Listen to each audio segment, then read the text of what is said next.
ജിതിൻ്റെ personal ലൈഫിനെ കുറിച്ച് കുറച്ച് സംസാരിക്കും. ആരാണ്, എങ്ങനെയാണ്, എവിടെ നിന്ന് വരുന്നു എന്നൊക്കെ പൊതുജനത്തിന് അറിയാനായിട്ടൊരു താല്പര്യം ഉണ്ടാവും. മമ്മൂക്കയുടെ ഒരു ഡയറക്ടർ എന്ന് പറയുമ്പോൾ എല്ലാവർക്കും അറിയാനായിട്ടൊരു കൗതുകം ഉണ്ടാവും. അതൊന്ന് പറയാൻ പറ്റും? പേഴ്സണൽ ലൈഫ് എന്ന് പറഞ്ഞാൽ എൻ്റെ സ്ഥലം എന്ന് പറയുന്നത് തിരുവനന്തപുരം ജില്ലയിലെ അമ്പൂരി എന്ന് പറയുന്ന സ്ഥലമാണ്. ഉൾപ്രദേശമല്ലേ? ഒരു എനിക്ക് സിറ്റിയിൽ നിന്ന് ഒരു 38 കിലോമീറ്റർ 40 കിലോമീറ്ററോളം മാറിയുള്ള ഒരു സ്ഥലമാണ്. വെസ്റ്റേൺ ഗട്ട്സിൻ്റെയൊക്കെ ഒരു എൻഡായിട്ട് വരും. അതിൻ്റെ ഒരു പോർഷൻ കേരള തമിഴ്നാട് അതിർത്തിയൊക്കെ ആയിട്ട് വരുന്ന ഒരു സ്ഥലമാണ്. പിന്നെ പഠിച്ചത് ഈ പറഞ്ഞ പോലെ എഞ്ചിനീയറിംഗ് ഒക്കെ ആയിരുന്നു. അത് കഴിഞ്ഞ് സിനിമയുടെ പുറകെ പോകുമായിരുന്നു. പിന്നെ വീട്ടിൽ അച്ഛനും അമ്മയും ഒക്കെയാണുള്ളത്. അദ്ദേഹം ഒരു റിട്ടയർഡ് മലയാളം അധ്യാപകനായിരുന്നു. പിന്നെ അനിയനും അനിയത്തിയൊക്കെ ഉണ്ട്, അവർ പുറത്താണ്. പിന്നെ വൈഫും കൊച്ചുമാണ് ഉള്ളതാണ് എൻ്റെ ഒരു ഫാമിലി. ഇത് കഴിഞ്ഞിട്ട് വർക്ക് ചെയ്തിട്ടുണ്ടോ? എഞ്ചിനീയറിംഗ് കഴിഞ്ഞിട്ട്? ഇല്ല, കുറച്ച് നാൾ ഇങ്ങനെയൊക്കെ നിന്നിട്ട് പിന്നെ സിനിമയുടെ പുറകെ അങ്ങ് ഇറങ്ങുമായിരുന്നു. പിന്നെ അപ്പോൾ ആദ്യം വീട്ടുകാർക്ക് ആദ്യം ഭയങ്കര ആങ്സൈറ്റിയും പ്രശ്നങ്ങളും ഒക്കെ ഉണ്ടായിരുന്നു. പക്ഷെ കുറച്ച് നാൾ കഴിഞ്ഞപ്പോൾ അവർ ഒരു സപ്പോർട്ടുണ്ടായിരുന്നു. എന്തോ ഒരു ആത്മവിശ്വാസം അവർക്ക് തോന്നിയിട്ടുണ്ടായിരുന്നു. പിന്നെ കുറച്ച് നാൾ കഴിഞ്ഞപ്പോഴത്തേനും പതുക്കെ ഇങ്ങനെ കുറിപ്പ് ഇങ്ങനെ ഓണാവുകയും അങ്ങനെയൊക്കെ ചെയ്തതുകൊണ്ട് പിന്നെ കുറിപ്പ് ഏതാണ്ട് ഇറങ്ങിക്കഴിഞ്ഞപ്പം തന്നെ ഈ ഒരു സിനിമയും അൺഒഫീഷ്യലി ഓണായിരുന്നു. അപ്പോൾ അങ്ങനെ എന്തോ ഒരു പ്രതീക്ഷയുടെ കണങ്ങൾ എവിടെയൊക്കെ എപ്പോഴും കിടപ്പുണ്ടായിരുന്നു. പിന്നെ വൈഫും എൻ്റെ കൂടെ സ്കൂളിൽ പഠിച്ചിരുന്ന ഒരാളാണ്. ലവ് മാരേജ് ആയിരുന്നു. അതെ. അപ്പോൾ അതിനും അവൾക്കും ഒരു കൈൻഡ് ഓഫ് കോൺഫിഡൻസ് എവിടെ കിടപ്പുണ്ടായിരുന്നു ഉള്ളിൽ. എങ്ങനെ സമയം എടുക്കുമോ ഇല്ലേ, സമയത്തെ പറ്റി നമുക്ക് ആർക്കും പ്രിഡിക്റ്റ് ചെയ്യാൻ പറ്റത്തില്ല. ബട്ട് നമ്മളിപ്പോൾ സബ്ജക്റ്റുകൾ ഓരോന്ന് വർക്ക് ചെയ്യുമ്പോഴും നമ്മൾ അങ്ങോട്ടും ഇങ്ങോട്ടും അത് ഷെയർ ചെയ്യുകയൊക്കെ ചെയ്യുമായിരുന്നു. അപ്പോൾ അതിൻ്റെ പുറത്തൊരു കോൺഫിഡൻസ് അങ്ങോട്ടും പോകുമായിരുന്നു. അപ്പോൾ അങ്ങനെ ഒരു സപ്പോർട്ട് ഉണ്ടായിരുന്നത് കൊണ്ട് കമ്പാരിറ്റീവ്ലി അപ്പോൾ നമുക്ക് നമ്മുടെ ഫ്രണ്ട്സിൻ്റെ ഇടയിലൊക്കെ ഒരുപാട് സ്ട്രഗ്ലിംഗ് ഫിലിം മേക്കേഴ്സ് ഉണ്ട്. അപ്പം ഇങ്ങനെ ഒരു കൈൻഡ് ഓഫ് സപ്പോർട്ട് പിന്നെ അവിടെ നിന്നുണ്ടായിരുന്നു എന്നുള്ളത് കൊണ്ട് ഒരു രീതിയിൽ സ്ട്രഗിൾ കമ്പാരിറ്റീവ്ലി കുറവായിരുന്നു. കല്യാണമൊക്കെ ആലോചിക്കുന്ന സമയത്ത് പയ്യൻ എന്ത് ചെയ്യുന്നു എന്ന് ചോദിക്കുമ്പോഴത്തേക്ക് അതൊരു വലിയൊരു പ്രശ്നമാണ്. നമ്മൾ ഇതുവരെ ഒന്ന് സെറ്റായിട്ടില്ല. അതെ. അപ്പോൾ ആ ഒരു സംഭവം ഉണ്ടല്ലോ, ഒന്നും ആകാത്ത ഒരാൾ ഇന്ന് നോക്കുമ്പോഴത്തേക്കും ഉള്ളൊരു സാധനം എങ്ങനെയാണ്? അത് എനിക്ക് എൻ്റെ പേഴ്സണൽ കാര്യങ്ങൾ പറയാൻ പറ്റത്തുള്ളൂ. അപ്പോൾ അതിനകത്ത് എനിക്ക് അങ്ങനെ വലിയ ബുദ്ധിമുട്ടൊന്നും സംഭവിച്ചില്ല. നമ്മൾ രണ്ടുപേരും ഒരുമിച്ച് ജീവിക്കാനായിട്ട് തീരുമാനിച്ച രണ്ട് വ്യക്തികൾ അങ്ങനെ ഒരു നിലപാടിൽ നിൽക്കുമ്പോൾ അപ്പോൾ പിന്നെ അവളുടെ വീട്ടിൽ നിന്നാണെങ്കിലും അങ്ങനെ ഒരു ഒബ്ജക്ഷനോ അങ്ങനെ പ്രശ്നങ്ങളോ ഒന്നും ഉണ്ടായിട്ടില്ല. അങ്ങനെ പ്രശ്നങ്ങളൊന്നും ഇല്ലാതെയാണ് പോയത്. എന്തോ ഒരു കോൺഫിഡൻസ് അവർക്ക് ഉണ്ടായിരുന്നിരിക്കുക, അറിയൂടെ. രക്ഷപ്പെട്ടു എന്ന് വെച്ചാൽ അങ്ങനെ അൾട്ടിമേറ്റ്ലി പറയാൻ പറ്റില്ല. സമയം കാലം തെളിയിക്കേണ്ട കാര്യങ്ങൾ. ജിഞ്ചേട്ടൻ്റെ ഒരു 5 ഫേവറേറ്റ് പടം പറയാൻ പറ്റുമോ? 5 ഫേവറേറ്റ് പടങ്ങൾ ഇപ്പം ഞാൻ പെക്യുലറായിട്ട് പറഞ്ഞാൽ ഇപ്പോൾ എല്ലാവർക്കും അറിയാവുന്ന സിനിമകളൊക്കെ തന്നെയാണ്. പിന്നെ കുറച്ച് വേറെ പിന്നെ അതർ ലാംഗ്വേജിലൊക്കെ പറയാനാണെങ്കിൽ ഇപ്പം ഞാൻ ഏറ്റവും നല്ല സിനിമ എന്നല്ല പറയുന്നത്, ഏറ്റവും കൂടുതൽ തവണ കണ്ടിട്ടുള്ള സിനിമ നിക്കോളാസ് വാൻഡിങ് റഫാൻ്റെ ഡ്രൈവ് എന്ന് പറയുന്ന ഒരു സിനിമയാണ്. 2011 വന്നൊരു സിനിമ. അതെ. പിന്നെ പല ജോണറിൽ പോയപ്പോൾ lock stock and two smoking barrels എൻ്റെ ഫേവറേറ്റ് ഡയറക്ടറാണ്, ഇഷ്ടപ്പെട്ട സിനിമയാണ്. പിന്നെ ലൈഫ്സ് ഓഫ് അതേഴ്സ് എന്നൊരു സിനിമ ഭയങ്കര ഇഷ്ടപ്പെട്ട ഒരു സിനിമയുണ്ട്. പിന്നെ ഇതുപോലെ പെട്ടെന്ന് ഫണ്ണി ഗെയിംസ് ഒറിജിനലുണ്ട്, ഫണ്ണി ഗെയിംസിൻ്റെ, അത് ഭയങ്കര ഇഷ്ടപ്പെട്ട ഒരു സിനിമയാണ്. 4 സോറി. പിന്നെ മലയാളത്തിലും കുറേ സിനിമകളുണ്ട്, അതെല്ലാവർക്കും അറിയാവുന്ന സിനിമകളാണ്. ഇഷ്ടമുള്ള പിന്നെ തമിഴിൽ പിന്നെ ആരണ്യ കണ്ടം പോലത്തെ സിനിമ, അതൊക്കെ ഭയങ്കര ഇഷ്ടപ്പെട്ട സിനിമകളാണ്. ഫേവറേറ്റ് ആക്ടർ ആരാ? ഫേവറേറ്റ് ആക്ടറും പുറത്തുള്ളതൊക്കെ പറഞ്ഞാൽ മതി. ഇപ്പം ഇംഗ്ലീഷിലാണെങ്കിൽ എനിക്ക് തോന്നുന്നു ഡാനിയൽ ഡേ ലൂയിസ് ഒക്കെ ഇഷ്ടപ്പെട്ട ആക്ടറാണ്.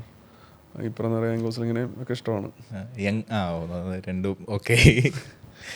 പിന്നെ ഈ നമ്മൾ നേരത്തെ അന്ന് കണ്ടപ്പോഴത്തേക്ക് പറഞ്ഞൊരു സാധനമുണ്ട്, നമ്മളൊരു കമ്പാരിസൺ വന്നൊരു സാധനം ഉണ്ടായിരുന്നു. ഈ ലിയാം നീസൻ്റെയും മമ്മൂക്കയുടെ ഒരു ഇതുണ്ടല്ലോ, രണ്ടുപേരുടെയും സ്ട്രോങ് പോയിന്റ് എന്ന് പറയുന്നത് അവരുടെ സംസാരമാണ്, ആ വോയിസ് മോഡുലേഷൻ കാര്യങ്ങളാണ്.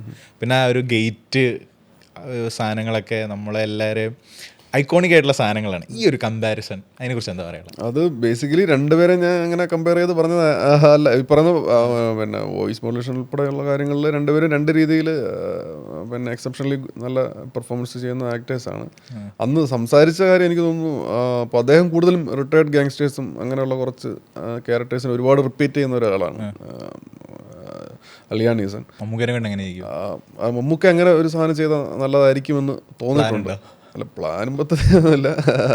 അല്ല, ഞാൻ പറഞ്ഞ അതൊരു ആസ് എ ഫാൻ ബോയ് നമ്മളെ കാണാൻ നമുക്ക് ഭയങ്കര ഇഷ്ടമുള്ള സംഗതി ആയിരിക്കുമെന്ന് തോന്നിയിട്ടുണ്ട്. അങ്ങനെ ഒരു പരിപാടിയൊക്കെ ചെയ്താൽ, അങ്ങനെ ചെയ്യാൻ പറ്റിയാൽ നല്ലതാണ്. ഒരു പാസ്റ്റുള്ളൊരു മനുഷ്യൻ. അതെ. ഇപ്പോൾ എനിക്കൊന്ന് പണ്ട് ക്ലിന്റ് ഈസ്റ്റ്വുഡിൻ്റെ ഒക്കെ ഒരുപാട് സിനിമകൾ തൊട്ടേ ആവർത്തിച്ച് വരുന്നൊരു ടെംപ്ലേറ്റ് ആണ്. പക്ഷെ എപ്പോഴും ലോകേഷിന്റെ സ്ഥിര സാധനം അതല്ലേ? ലോകേഷ് കനകരാജിന്റെ സിനിമകളിൽ മനുഷ്യൻ. അതെ. അത് സ്ഥിരം റിപ്പീറ്റ് ചെയ്ത് ഒരുപാട് വന്ന് നമ്മളിപ്പോൾ ഭാഷ എന്ന് പറയുന്ന പോലത്തെ ഒരു സംഗതിയാണ്. ബട്ട് ഈ പറഞ്ഞ ലോകേഷിൻ്റെ സിനിമകളൊക്കെ അത് കാണുമ്പോഴും അതിനകത്തൊരു ഫ്രഷ്നെസ് കാണാറുണ്ട്.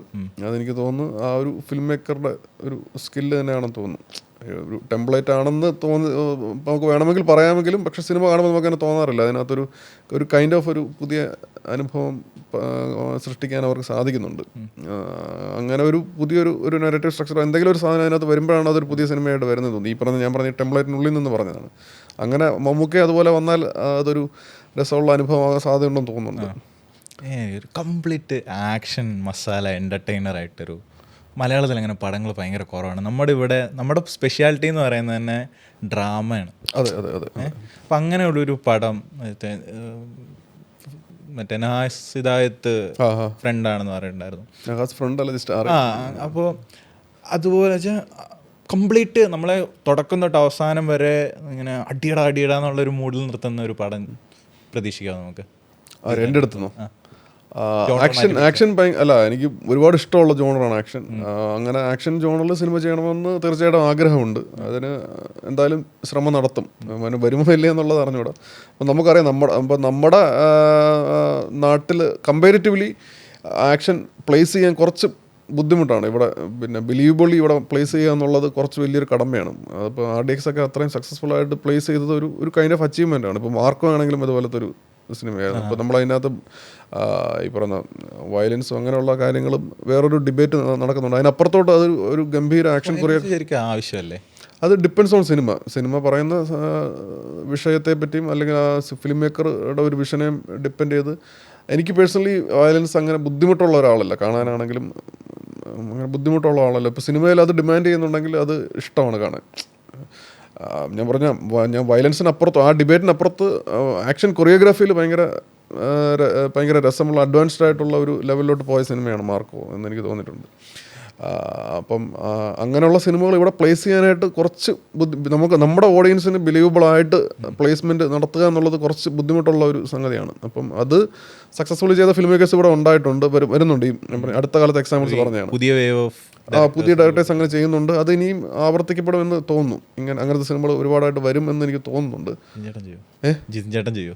എനിക്ക് ആഗ്രഹമുണ്ട്, ശ്രമിച്ചു നോക്കും. അങ്ങനെ ഒരു പടം വരുവാണെങ്കിൽ ഏത് ടൈപ്പ് ആയിരിക്കും? ഒരു റെഫറൻസ് പറയാൻ പറ്റുമോ? റെഫറൻസായിട്ട് പറയാനായിട്ട് എനിക്ക് ബുദ്ധിമുട്ടുണ്ട്. ബട്ട് ഇപ്പം ഞാൻ ചെയ്യാൻ ശ്രമിക്കുവാണെങ്കിൽ എൻ്റെ ഒരു സെൻസിബിലിറ്റീസിൽ നിൽക്കുന്ന രീതിയിലുള്ള ആക്ഷൻ പ്ലേസ് ചെയ്യാനായിട്ടായിരിക്കും ശ്രമിക്കുന്നത്. ഏതെങ്കിലും രീതിയിൽ ഗ്രൗണ്ടഡോ എങ്ങനെയെങ്കിലും ആകാനായിട്ട് ശ്രമം നടത്തും. അതിനപ്പുറത്ത് എങ്ങനെ ആയിരിക്കും അത് സംഭവിക്കുക, അല്ലെങ്കിൽ എങ്ങനെയായിരിക്കും വരാൻ സാധ്യതയുള്ളതെന്ന് പ്രൊഡിക്റ്റ് ചെയ്യാൻ പറ്റില്ല. അതിപ്പോൾ ഇപ്പോൾ ഞാനിപ്പോൾ 2 എക്സാമ്പിൾ പറഞ്ഞ 2 സിനിമകളാണെങ്കിലും രണ്ടും എക്സ്ട്രീംലി ഡിഫറെൻ്റ് ആയിട്ടുള്ള 2 സംഗതികളാണ്. അത് 2 സിനിമകളാണ്. അത് ഓരോ ഫിലിം മേക്കേഴ്സിനെയും ഡിപ്പെൻഡ് ചെയ്ത് അത് വേരി ചെയ്തിരിക്കും. പക്ഷെ അത് കുറച്ച് ബുദ്ധിമുട്ടുള്ള പരിപാടിയാണ്. പക്ഷേ ഭയങ്കരമായിട്ട് ത്രില്ലിങ്ങും ബിലീവബിൾ ആക്കുക, നമ്മുടെ കൾച്ചറിലും ഞാൻ പറഞ്ഞ സിനിമാറ്റിക് കൾച്ചറിൽ അതിനെ റൂട്ടഡ് ആയിട്ട് പ്രസൻറ്റ് ചെയ്യുക എന്നുള്ളത് കുറച്ച് ടാസ്ക്കാണ്. ഇപ്പം എനിക്ക് തോന്നുന്നു കമ്പാരിറ്റീവ്ലി ഇപ്പം തമിഴിലോ തെലുങ്കിലോ ഈ പറയുന്ന ഹിന്ദിയിലൊക്കെ ആണെങ്കിൽ അത് കുറച്ചും കൂടെ ഒരുപാട് സിനിമകൾ അങ്ങനെ വരുന്നുമുണ്ട്. അവിടുത്തെ സിനിമാറ്റിക് കൾച്ചറിൽ അത് കുറച്ചും കൂടെ പ്ലേസ്മെൻറ്റ് കുറച്ചും കൂടെ ഈസി ആണെന്ന് തോന്നുന്നുണ്ട്. ഇവിടെ അതൊരു എക്സ്ട്രാ ഒരു ടാസ്ക് അതിനകത്തുണ്ട്. പക്ഷേ അതിന് സക്സസ്ഫുള്ളി ടാക്കിൾ ചെയ്യാൻ പറ്റിക്കഴിഞ്ഞാൽ ഇവിടെ നല്ല സിനിമകൾ വരുന്നുണ്ട്. ഇപ്പം അതിനുള്ള സാധ്യതകൾ ഒബ്വിയസ്ലി ഉണ്ട്. തമിഴിൻ്റെ ഹിന്ദിയുടെ ഒക്കെ കാര്യം പറയണ്ട, കളങ്കാവല്ല മറ്റൊരു ഭാഷയിലാണ്. ഇപ്പോൾ തമിഴിലോ ഹിന്ദിയിലോ ഒക്കെ ആയിരുന്നുണ്ടെങ്കിൽ മമ്മൂക്കയ്ക്ക് പകരം വിനായകേട്ടന് പകരം ആരെ കാസ്റ്റ് ചെയ്യായിരുന്നു? അങ്ങനെ ഒരു ചിന്ത പോയിട്ടില്ല ഇതുവരെ. അല്ലേ, അത് ഇപ്പം ഇങ്ങനെ പെട്ടെന്ന് ഇങ്ങനെ മൈൻഡിലൂടെ അങ്ങനെ വരുന്നില്ല. അത് ഇപ്പം ഇത് ഡിസൈൻ ഫോർ ഇവരാണ്. അതങ്ങനെ ഒരു ചിന്ത വന്നാൽ അത് കുറച്ച് തലപോയിച്ച് ആലോചിച്ച് കണ്ടെത്തേണ്ട ഒരു ഉത്തരവാണ് ഇങ്ങനെ. കാരണം ഇത് ബേസിക്കലി ഇതൊരു കേരള തമിഴ്നാട് അതിർത്തി പ്രദേശത്ത് 2 കൾച്ചറിലൂടെയും ഇൻ്റർവെൻ ചെയ്ത് പോകുന്ന രീതിയിൽ പ്ലേസ് ചെയ്തിരിക്കുന്ന ഒരു സിനിമയാണ്. അങ്ങനെ കുറച്ച് ടെക്സ്റ്റേഴ്സ് ഈ സിനിമയിലുണ്ട്.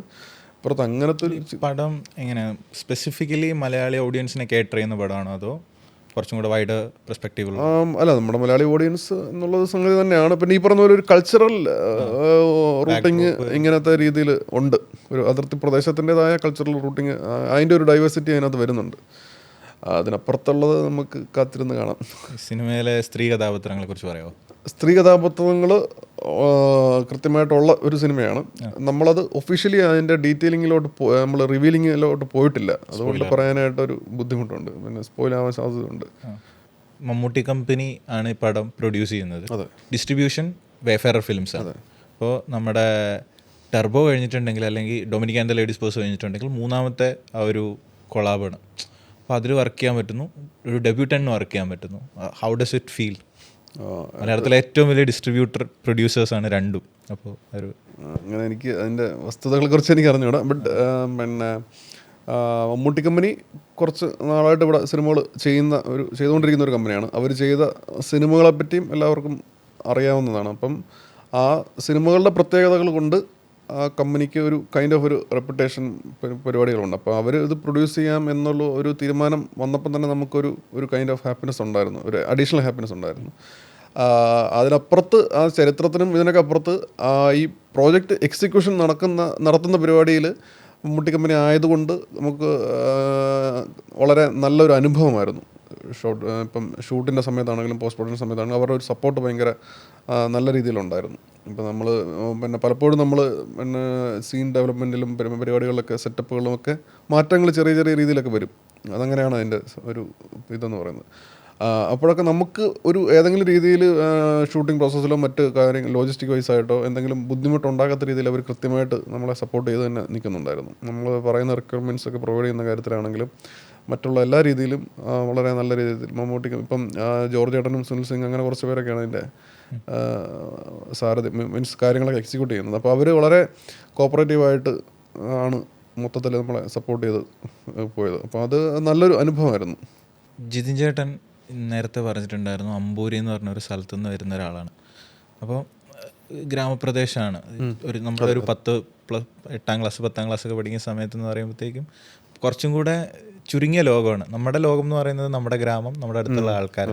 അപ്പം അങ്ങനെ ഒരാളെ സിനിമ സ്വപ്നം കാണാനായിട്ട് പഠിപ്പിച്ചൊരു സാധനം ഉണ്ടാവുമല്ലോ, അതെന്തായിരുന്നു? അത് സിനിമ ഇതിപ്പം ഇപ്പോൾ സിനിമ ആഗ്രഹിച്ച് വരികയും ഇവിടെ സക്സസ് ആവുകയും ചെയ്യുന്ന ഒരുപാട് പേര് ഇതുപോലെയുള്ള പല സ്ഥലങ്ങളിൽ നിന്ന് വരുന്നവരും ഒക്കെ ആയിരിക്കും. അൾട്ടിമേറ്റ്ലി എനിക്ക് പേഴ്സണലി സിനിമ സ്വപ്നം കാണാൻ ഉള്ള ഒരു ഇത് ഇപ്പം നമുക്ക് ഇപ്പം എന്താ പറയുക, നമുക്ക് ആസ് എ പേഴ്സൺ നമുക്ക് പലതിനോടും പാഷൻ തോന്നാം, നമുക്ക് പല കാര്യങ്ങളോടും പാഷൻ. ഇപ്പം അതിൽ നമുക്ക് ഏതെങ്കിലും ഒരു കാര്യത്തിൽ എക്സൽ ചെയ്യാൻ പറ്റും എന്നൊരു കോൺഫിഡൻസും കൂടെ വരുമ്പോഴാണ് നമ്മളതിൻ്റെ പെർസ്യൂ ചെയ്യാനായിട്ട് തീരുമാനിക്കുന്നത്, അതിൻ്റെ പുറകെ പോകുന്നത്. അപ്പോൾ ഫിലിം മേക്കിങ്ങിൽ പിന്നെ ഒരു സിനിമാറ്റിക് ഒരു സങ്കല്പങ്ങൾ നമ്മുടെ മൈൻഡിൽ രൂപപ്പെടുകയാണല്ലോ ആദ്യം ചെയ്യുന്നത്. അപ്പം ഏതോ ഒരു മൊമെൻറ്റിൽ ചില സിനിമ ആവാൻ പറ്റുമെന്ന് തോന്നുന്ന കഥകളെ പറ്റിയുള്ള ചിന്തകൾ തന്നെ വന്നപ്പോൾ അതിനകത്ത് തോന്നിയ ഒരു ആത്മവിശ്വാസത്തിൻ്റെ പുറത്താണ് ഈ ഒരു സ്വപ്നം കാണാനായിട്ടുള്ള ഒരു പ്രചോദനമായെന്ന് തോന്നുന്നു. എനിക്ക് എല്ലാവരുടെയും കേസിലും അങ്ങനെയൊക്കെ ആയിരിക്കാമെന്ന് തോന്നുന്നു. പാഷൻ അപ്പുറത്തോട്ട് അതിനകത്ത് നമുക്ക് എന്തെങ്കിലുമൊക്കെ ചെയ്യാൻ പറ്റും എന്നുള്ള ഒരു ബോധ്യം കൂടെ ഉള്ളിൽ വരുന്ന മൊമെൻറ്റിലാണ് നമ്മളങ്ങനെ ഒരു തീരുമാനത്തിലോട്ട് എത്തുന്നതെന്ന് തോന്നുന്നു. എനിക്കങ്ങനെയായിരുന്നു. ഫസ്റ്റ് സ്റ്റെപ്പ് എന്തായിരുന്നു? ഫസ്റ്റ് സ്റ്റെപ്പ് ഇപ്പോൾ എല്ലാവരും ചെയ്യുന്ന പോലെ തന്നെ ഇപ്പോൾ ഞാനും ഈ പറയുന്ന എങ്ങനെയെങ്കിലും ഒരു എൻട്രി കിട്ടുക എന്നുള്ളതാണ്. അപ്പോൾ നമുക്ക് നമ്മുടെ നാട്ടിൽ നിന്നും അങ്ങനെ വർക്ക് ചെയ്യുന്നവരോ പരിചയത്തിലോ ഒന്നും ആരും ഉണ്ടാവത്തില്ല. അപ്പോൾ നമ്മൾ സോഷ്യൽ മീഡിയയും മറ്റും ഉപയോഗിച്ച് ഒരുപാട് പേരെ അപ്രോച്ച് ചെയ്യാനായിട്ട് ശ്രമിച്ച് അങ്ങനെ ആരെങ്കിലുമൊക്കെ റെസ്പോണ്ട് ചെയ്യും, അവരോട് പിന്നെയും അപ്രോച്ച് ചെയ്ത് സംസാരിച്ച് ബന്ധപ്പെട്ട് അങ്ങനെയാണ് ട്രൈ ചെയ്തതും പോയതുമൊക്കെ. ഡയറക്ഷൻ തന്നെയായിരുന്നു സ്വപ്നം? ആദ്യം ശരിക്കും എഴുത്തിലോ ഡയറക്ഷൻ എന്തെങ്കിലുമൊക്കെ നോക്കാം, എഴുത്തിലോ ഒന്ന് ട്രൈ ചെയ്ത് നോക്കണം എന്നൊക്കെ ഒരു മൈൻഡിലാണ് തുടങ്ങിയത്. പിന്നെ കുറച്ച് കഴിഞ്ഞ് ഗ്രാജുവലി ഡയറക്ഷനിലോട്ട് ആ ഒരു സാധനം കറക്റ്റ് കംപ്ലീറ്റ് ആയിട്ട് ഷിഫ്റ്റായി. അഭിനയിക്കുന്നതിൽ താല്പര്യമുണ്ടോ? അല്ല, അങ്ങനെ ഒരു കഴിവുണ്ടെന്ന് തോന്നില്ല. ഒന്നാമത് ഒരുപാട് സോഷ്യൽ ആങ്സൈറ്റി ഒക്കെ ഉണ്ട്, അങ്ങനെയൊന്നും പറ്റുമെന്ന് തോന്നുന്നില്ല. മറ്റ് ഭാഷകളിലെ ഓഡിയൻസിനെയും കൂടെ കണക്കിലെടുത്തിട്ടാണോ സിനിമ? അതായത് തമിഴിൽ, തെലുങ്കിൽ അങ്ങനെ കോൺഷ്യസ്ലി അങ്ങനെ ചിന്തിച്ചിട്ടൊന്നുമില്ല നമ്മൾ. അല്ല, ഇത് ഭയങ്കര ഇന്ത്യ മൊത്തം ഫേമസ് ആയിട്ടുള്ള ഒരാളെ കുറിച്ച് പറയുന്ന ഒരു സിനിമയാണ്. അല്ല, നമ്മളിപ്പോൾ അങ്ങനെ ഒരാളെ പറ്റിയാണ് സിനിമ എന്നുള്ള രീതിയിലല്ല ഈ സിനിമേനെ നമ്മൾ കൺസീവ് ചെയ്യുകയോ അല്ലെങ്കിൽ അങ്ങനെ ചെയ്തിരിക്കുന്നത്. പിന്നെ അങ്ങനെ ഒരു തോട്ട് അങ്ങനെ കോൺഷ്യസ്ലി അങ്ങനെ ചിന്തിച്ചൊന്നുമല്ല. നമ്മൾ ഒരു സിനിമ ചെയ്താൽ കൊള്ളാം എന്ന് തോന്നി അത് ബെറ്റർ ആകുക എന്നുള്ള രീതിയിലേ ചിന്തിച്ചിട്ടുള്ളൂ. അങ്ങനെ വൈഡർ ഓഡിയൻസിലോട്ട് പോകാൻ അതിനുവേണ്ടി എന്ത് ചെയ്യണമെന്നോ അങ്ങനെ കോൺഷ്യസ് ആയിട്ട് ചിന്തിച്ചിട്ടില്ല. ഇതിൻ്റെ ഒരു മൊത്തം ഒരു എത്ര കാലം എടുത്തിട്ടുണ്ടായിരുന്നു മൊത്തത്തിലൊരു പ്രോസസ്സ്? ഏതിൻ്റെ? മൊത്തം ഇത് തുടക്കം എനിക്ക് തോന്നുന്നു എഴുത്തിന് കുറച്ച് സമയം എടുത്തായിരുന്നു. ഒരു തോട്ട് പ്രോസസ്സ് വന്ന് അതിങ്ങനെ പല തവണ ഡിസ്കസ് ചെയ്ത് പിന്നെ മൈൻഡിലിട്ട് ഇങ്ങനെ ആലോചിച്ച് ഇപ്പം എൻ്റെ ഒരു രീതി വെച്ചിട്ട് ഒരു ടോട്ടൽ സിനിമയും അതിൻ്റെ ഒരു സ്കെൽറ്റൻ പോലെ രൂപപ്പെട്ട് വന്ന് കഴിയുമ്പോഴാണ് അത് എഴുതാമെന്ന് തീരുമാനിക്കുന്നത്. അപ്പോൾ ആ സ്കെലിറ്റൻ എന്ന് പറയുന്നത് ആ സിനിമയുടെ തന്നെ ഒരു ഏകദേശ രൂപത്തിൻ്റെ ഒരു ചെറിയ പതിപ്പാണ് ഉദ്ദേശിക്കുന്നത്. ബേസിക് സീൻ ഡിവിഷൻ അതിനകത്ത് വരും എന്നുള്ളതാണ് പറഞ്ഞത്. അത് നമ്മുടെ ഒരു മടിയുടെ ഒക്കെ പുറത്താണെന്ന് തോന്നുന്നു അങ്ങനെ സംഭവം. തലയിൽ മൊത്തം തലയിൽ അങ്ങനെയല്ല. ഇപ്പം ഞാൻ ചെയ്യുന്നത് നമ്മളിപ്പം ഇങ്ങനെ സിനിമ ഇങ്ങനെ മൊത്തത്തിൽ നമ്മുടെ മൈൻഡിലോട്ട് അതിനെ ഒന്ന് ഡിസൈൻ ചെയ്യും. ഇപ്പം ഡിസൈൻ ചെയ്യുമ്പോഴത്തേനും തന്നെ ആദ്യത്തെ സീനിൽ എന്തായിരിക്കും സംഭവിക്കുക, അടുത്ത സീനിൽ എന്തായിരിക്കും നമ്മളെ മൈൻഡിൽ തന്നെ ഇതിങ്ങനെ കണ്ടു നോക്കും. അത് നോട്ട് ചെയ്ത് പോവുകയും ചെയ്യും. ഇപ്പോൾ എനിക്കൊന്നൊരു വേർഡ് ഫയലാണെങ്കിൽ 2-3 പേജിൽ നിൽക്കുന്ന രീതിയിൽ ഒരു എൻ്റർ സിനിമയുടെ ഒരു സ്കെൽറ്റൻ ചെയ്തിട്ട് അത് ഇങ്ങനെ ഷഫിൾ ചെയ്യുകയുണ്ടെങ്കിൽ ഷഫിൾ ചെയ്യുമോ അല്ലെങ്കിൽ മാറ്റം വരുത്തും. അങ്ങനെ ആ ഡ്രാഫ്റ്റുകൾ അങ്ങനെ തന്നെയാണ് വർക്ക് ചെയ്യുന്നത്. അങ്ങനെ അതിനകത്ത് ഒരു കോൺഫിഡൻസ് വന്നു കഴിയുമ്പോഴാണ് പിന്നെ എഴുതാൻ തീരുമാനിച്ച് മീൻസ് ഡയലോഗ്സും ഡീറ്റെയിലിംഗ് ഒക്കെ വെച്ച് എഴുത്തിലോട്ട് കയറുന്നത്. അപ്പോൾ അങ്ങനെ ഫിക്സ് ചെയ്ത് കഴിഞ്ഞ് പിന്നെ എഴുത്ത് ഒരുപാട് സമയം എടുക്കാറില്ല. പെട്ടെന്ന് തീരുന്ന ഒരു പരിപാടി എടുത്ത് വന്നിട്ടുണ്ട്. പിന്നെ ബാക്കി എടുക്കുന്ന സമയം എന്ന് പറഞ്ഞാൽ ഡിപ്പെൻസ് ഓൺ നമ്മൾ ആരെ അപ്രോച്ച് ചെയ്യുന്നു, അവരിലോട്ട് എത്താനുള്ള സമയം. അവരെത്തിക്കഴിഞ്ഞ് അവർ ഓക്കെ പറഞ്ഞില്ലെങ്കിൽ അടുത്ത ആൾക്കാരിലോട്ട് പോകണം. പിന്നെ ഒരു ഓക്കെ പറഞ്ഞു കഴിഞ്ഞാൽ അവരുടെ അവൈലബിലിറ്റി എപ്പോഴാണ്, അതിനനുസരിച്ചുള്ള സിനിമ ഡിസൈൻ ചെയ്യണം. അപ്പോൾ അങ്ങനെയുള്ള ടൈം പീരീഡ് എടുക്കും. അത് ഭയങ്കര സബ്ജക്റ്റീവായിട്ടുള്ള കാര്യങ്ങളാണ്. ഓരോ സിനിമയ്ക്കും ഓരോന്നാണ്. ഇപ്പം ജിതിൻ്റെ ഒരു യങ് സെൽഫിന് ഒരു 10 കൊല്ലം യങ്ങറായിട്ടുള്ള ഒരു ജിതിൻ ജോസിനെ കാണുകയാണെന്നുണ്ടെങ്കിൽ എന്ത് സംസാരിക്കും? ഇപ്പോൾ എന്ത് സംസാരിക്കും എന്ന് ഞാനിതുവരെ ചിന്തിച്ചിട്ടില്ല. അങ്ങനെ ഒരു കാര്യം എന്തെങ്കിലും അഡ്വൈസ് കൊടുക്കാനുണ്ടോ? അല്ലെങ്കിൽ സ്റ്റിക്ക് ഓൺ ചെയ്യടാ ഇത് വർക്കാവുന്നുള്ള? അല്ല, എനിക്ക് ഇപ്പം ഏത് ഫിലിം മേക്കേഴ്സിൻ്റെ കാര്യത്തിലാണെങ്കിലും പിന്നെ ഓരോരുത്തരും അവരവരുടേതായ വഴികളിൽ കൂടെ ആയിരിക്കും സഞ്ചരിക്കുന്നത്. ഒരാൾ സഞ്ചരിച്ച വഴിയിൽ കൂടെ വേറെ ഒരാളും പോകാറില്ല. അങ്ങനെയാണ് ഫിലിം മേക്കിങ്ങിൽ സംഭവിക്കുന്നത്. നമ്മുടെ നാട്ടിൽ മൊത്തത്തിൽ അങ്ങനെ തന്നെയാണെന്ന് തോന്നുന്നു. ഓരോരുത്തരും ഓരോരോ വഴികൾ കണ്ടുപിടിച്ച് അങ്ങനെ പോകണം. പക്ഷേ ഓരോ ആൾക്കാരും പോകുന്ന വഴികളിൽ നമ്മൾ ശ്രദ്ധിക്കാറുണ്ട്, നമ്മൾ അറിയാറുണ്ട്. നമ്മൾ ഈ പറഞ്ഞ പോലെ ഇൻ്റർവ്യൂസിൽ നിന്നും മറ്റും നമുക്ക് ഇൻഫർമേഷൻസ് കിട്ടാറുണ്ട്. അതിൽ നിന്ന് നമുക്ക് ഗുണകരമായിട്ടുള്ള കാര്യങ്ങൾ നമുക്ക് എടുക്കാമെന്നേ ഉള്ളൂ. എനിക്കങ്ങനെ എന്തോ ഒരു എഴുത്തിൽ എന്തോ ഒരു കൈൻഡ് ഓഫ് കോൺഫിഡൻസ് ആദ്യം മുതലേ തോന്നിയിട്ടുണ്ട്. അതിൻ്റെ കൊച്ചിലെ തൊട്ടൊന്നുമില്ല, ഇതിലോട്ട് ഇറങ്ങാൻ തീരുമാനിച്ചു കഴിഞ്ഞപ്പോഴത്തേക്കും ആ ഒരു സമയത്ത് അങ്ങനെ വൈസ് വേഷമാണെന്ന് എനിക്ക് തോന്നുന്നു. അങ്ങനെ ഒരു കോൺഫിഡൻസ് വന്നുകൊണ്ടാണ് ഇറങ്ങാൻ തീരുമാനിച്ചത്. അപ്പോൾ അത് അങ്ങനെ ഒരു മൊമെൻറ്റിലും പോയിട്ടില്ല. അപ്പോൾ അത് അങ്ങനെ ഒരു സാധനം ഉള്ളിൽ കിടക്കുന്നു എന്നുള്ള ഒരു കോൺഫിഡൻസ് അത് ഇങ്ങനെ മിസ് ചെയ്തിട്ടില്ല. പിന്നെ എപ്പം സംഭവിക്കും എന്നുള്ളത് ഒരു അൺസർട്ടനിറ്റി ഉണ്ട്. അത് പാർട്ട് ഓഫ് ദിസ് തിങ് എന്നുള്ളതാണ്. അതിനകത്ത് നമുക്കൊന്നും ചെയ്യാൻ പറ്റില്ല. കളങ്കാവൽ കഴിഞ്ഞിട്ടുണ്ട്, അടുത്ത സ്റ്റെപ്പ് എന്താവുമെന്ന് ചിന്തിച്ചിട്ടുണ്ടോ? അങ്ങനെ ചില സബ്ജക്റ്റുകൾ, ചില സിനിമ നമുക്ക് എക്സൈറ്റിംഗ് ആയിട്ടുള്ള കുറേ സംഗതികൾ മനസ്സിലിങ്ങനെ പ്ലാൻ ചെയ്ത് വെച്ചിട്ടുണ്ട്. അതിലിപ്പോൾ എങ്ങനെയാണ് ഏതാണെന്ന് അടുത്ത അങ്ങനെ അതിനെ പറ്റി അങ്ങനെ ഒന്നും പറയാനായിട്ടില്ല. പക്ഷെ കുറച്ച് സംഗതികളുണ്ട്. അത് അടുത്ത ഇതുപോലെ റിയൽ സാധനമാണോ അതോ എന്ന് പറയാൻ പറ്റത്തില്ല, ഫിക്ഷനാണ്. ഈ വേറെ കുറച്ച് നമുക്ക് മലയാളത്തിലധികം കണ്ടുവരാത്ത ജോണറുകളുണ്ടല്ലോ. ഇപ്പോൾ ഈ മറ്റേ നമ്മുടെ ഫാൻറ്റസി ഒക്കെ പോലത്തെ സാധനങ്ങൾ, അങ്ങനത്തെ സിനിമകൾ ചെയ്യണമെന്ന് തോന്നിയിട്ടുണ്ടോ? അങ്ങനെ സിനിമകൾ ഇവിടെ അധികം വന്നിട്ടില്ലാത്ത സാധനങ്ങൾ അങ്ങനെ ഉണ്ടെങ്കിൽ ഒരു സാധനം പറയോ? ഇപ്പോൾ നാർണിയ പോലൊരു പടമോ അല്ലെങ്കിൽ അങ്ങനെ ഒരു ഹാരി പോട്ടറിൻ്റെ ഒരു സാധനമോ അതുപോലൊരു സാധനം ചിന്തിച്ചിട്ടുണ്ടോ? അതുപോലെ ചില സാധനങ്ങൾ ഫൈനാൻഷ്യൽസ് മാറ്റി നിർത്തിയിട്ട് ഒരു തോട്ട് ഉണ്ടായിട്ട് അല്ല, ചില തോട്ട്സ് അങ്ങനെ പിന്നെ നിങ്ങളിപ്പം ഇപ്പം പിന്നെ ക്രിസ് പറഞ്ഞ എക്സാമ്പിൾസ് പോലെയാണോ എന്ന് എനിക്കറിയണം. ബട്ട് കുറച്ച് ഫാൻറ്റസി എലമെൻറ്റ്സ് ഉള്ള നമ്മുടെ നാട്ടിൽ സംഭവം റൂട്ട് ചെയ്യാൻ പറ്റുന്നതെന്ന് തോന്നിയിട്ടുള്ള തോട്ട്സ് ഉണ്ടായിട്ടുണ്ട്.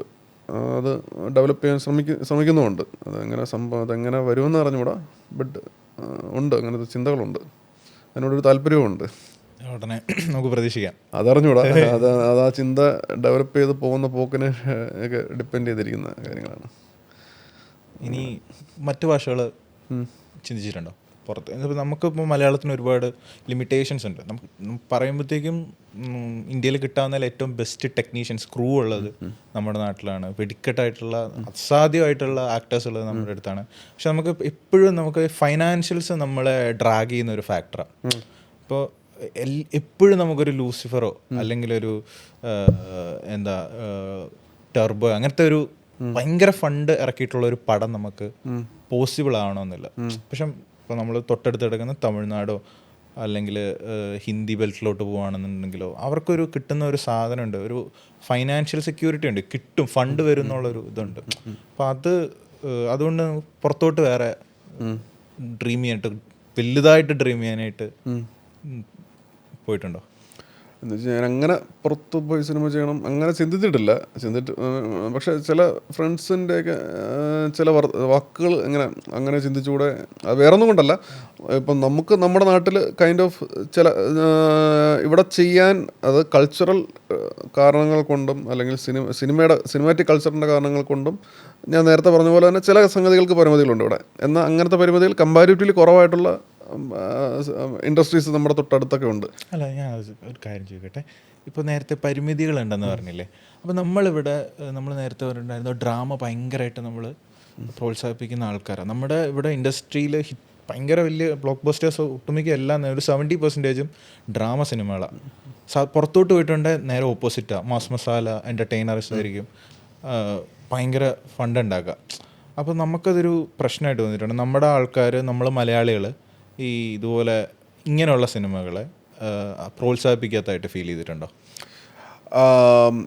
എന്ന് പിന്നെ അങ്ങനെ പറയുന്ന ചില കാര്യങ്ങൾ റിയാലിറ്റീസ് ആയിരിക്കും.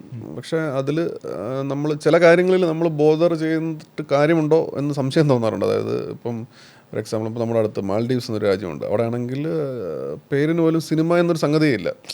അങ്ങനെയുള്ള സ്ഥലങ്ങളും ഉണ്ട്. നമ്മുടെ നാട്ടിൽ നമ്മുടേതായ ചില സിനിമാറ്റിക് കൾച്ചറുണ്ട്. പിന്നെ ഇപ്പോൾ കർണാടകയിൽ അതിൻ്റേതായ ഒരു സിനിമാറ്റിക് കൾച്ചറുണ്ട്.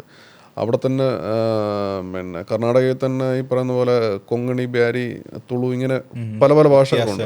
അവിടെയൊക്കെ ചെറിയ ചെറിയ ഫിലിം ഇൻഡസ്ട്രി. അപ്പം അത് കുറേ കൂടെ കൺജസ്റ്റഡുമായിട്ടുള്ള ഭയങ്കര സങ്കുചിതമായിട്ടുള്ള സിനിമാറ്റിക് ലിബർട്ടി മാത്രമുള്ള സിനിമ ഇൻഡസ്ട്രീസും ഉണ്ട്.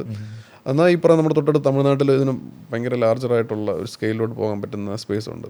അത് പിന്നെ ഒരുപാട് കാലങ്ങളായിട്ട് എവല്യൂഷൻ നടന്ന് കൾച്ചറൽ എവല്യൂഷൻ്റെ ഭാഗമായിട്ട് സംഭവിക്കുന്ന ചില പ്രത്യേകതകളാണ്. അതിൽ നമ്മൾ ബോധർ ചെയ്തിട്ട് കാര്യമുണ്ടോ ഇല്ലയോ എന്ന് എനിക്ക് അറിഞ്ഞുകൂടാ. അത് ഒരു കൈൻഡ് ഓഫ് റിയാലിറ്റിയാണ്. ഞാൻ ഉദ്ദേശിച്ചത്, നമുക്ക് പരിമിതികളുണ്ട്, നമ്മളെക്കാളും പരിമിതികളുള്ള ആൾക്കാർ വേറെയുണ്ട്, അതുപോലെ ഒരുപാട് സാധ്യതകളുള്ള വേറെ ആൾക്കാരുമുണ്ട്. അതൊക്കെ റിയാലിറ്റികളാണ്. ആ റിയാലിറ്റികളായിട്ട് കണ്ട് അഭിമുഖീകരിച്ച് മുന്നോട്ട് പോകാനേ നമുക്ക് പറ്റത്തുള്ളൂ. നമുക്ക് വേറെ ഓപ്ഷൻ ഇല്ല. ചോദിച്ചതിൻ്റെ ഒരു കുറച്ചുകൂടെ ഞാൻ ക്ലാരിറ്റിയാണ് സമയം വെച്ച് കഴിഞ്ഞിട്ടുണ്ടെങ്കിൽ, ഈ